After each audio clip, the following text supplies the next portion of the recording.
डोंबिवली वाहतूक शाखेची धडक कारवाई सुरू. स्कूल बस चालकांच्या मनमानीवर लगाम. डोंबिवली शहरात वाहतुकीच्या नियमांचे उल्लंघन करणाऱ्या वाहन चालकांविरोधात वाहतूक शाखेने धडक कारवाई सुरू केली आहे. शहरातील वाढती वाहतूक कोंडी आणि नागरिकांना होणारा त्रास लक्षात घेऊन ही मोहीम राबवण्यात येत आहे. या कारवाई दरम्यान डोंबिवली वाहतूक शाखेचे पोलीस निरीक्षक विजय अहिरे यांच्या मार्गदर्शनाखाली पोलीस अधिकाऱ्यांनी शालेय विद्यार्थ्यांच्या सुरक्षिततेला प्राधान्य देत नियमांचे उल्लंघन करणाऱ्या स्कूल बस चालकांसह मोटारसायकल, कार आणि रिक्षा चालकांवर विविध कलमांमुळे कारवाई करण्यात आली आहे.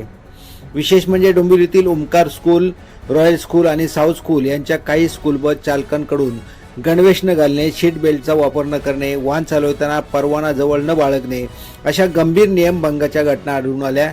या प्रकरणी संबंधित चालकांवर वाहतूक शाखेने कठोर कारवाई केली आहे. याशिवाय विद्यार्थ्यांच्या सुरक्षेशी संबंधित बाबीमध्ये निष्काळजीपणा करणाऱ्या अशा वाहन चालकांविरोधात संबंधित शाळा प्रशासनाने सुद्धा शिस्तभंगाची कारवाई करावी अशी मागणी आता नागरिकांमधून होत आहे. वैभव पाटणकर, डोंबिवली.